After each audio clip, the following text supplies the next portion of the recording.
To help you know the answer to this problem, I'm going to start by drawing my coordinate plane, and I'm going to add a reference angle that is 1 unit long. Okay? So what I want you to see is that if I draw a right angle here, this I'm calling the opposite of angle theta, and this I'm calling the adjacent, okay, which you're very familiar with. This length of 1 for my right triangle was an arbitrary choice, but we're only really interested in the measures between 0 and 360, and all we're interested in is tangent of theta. So that means that, and that's why I've got the opposite and the adjacent. Remember that the tangent of theta is equal to opposite over adjacent. Okay, so on this particular one, you can see that you'd have some fraction, right?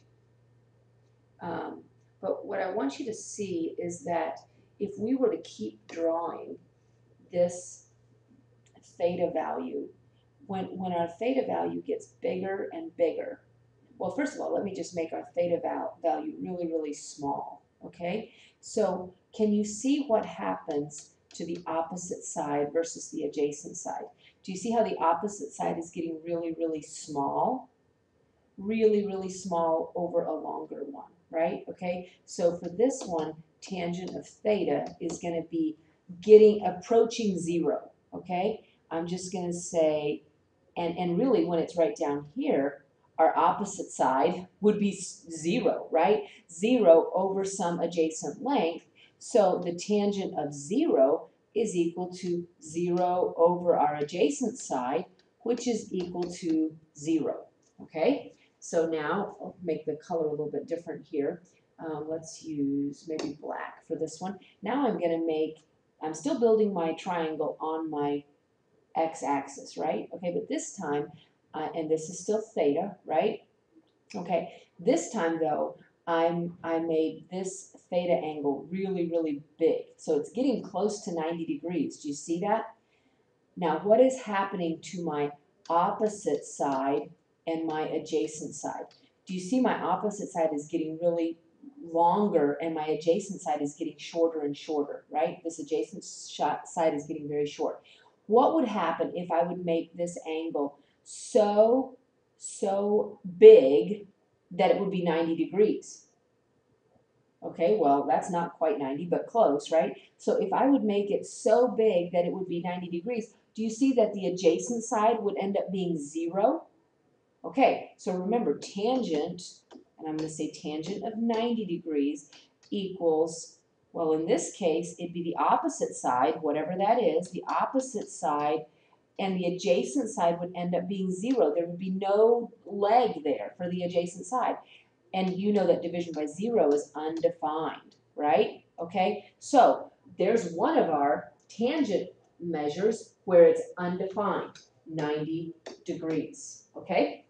Now the other one over here, you're going to have the same scenario that we had with 0, okay? So as this gets closer and closer to 180 degrees, you can see that our adjacent side is going to get longer and longer compared to this side, this opposite side, which is going to get shorter and shorter. And if you have an actual 180 degree angle, that's just going to be the tangent of 180 degrees is going to equal 0 over whatever our adjacent side was. And 0 divided by anything is equal to 0. So that's fine. 0 is fine. It's the undefined part that we're looking for. So as you may assume, when we get down here to the 270 degree mark, right? Okay, so it's going to be the same scenario as we had with the 90 degree angle. The opposite side is going to get longer and longer, and the adjacent side is actually going to get closer and closer and closer to be 0, right? Okay, so if we build a triangle that's almost 270 degrees, right? Okay, so do you see how this adjacent side is very, very small? This opposite side is much bigger. So the tangent of 270 degrees, bad choice of color here, I think, is equal to the opposite, and it's going to be, when it's right at 270, the adjacent side is going to be 0, and that's why 270 is also a location, a degree angle that is undefined.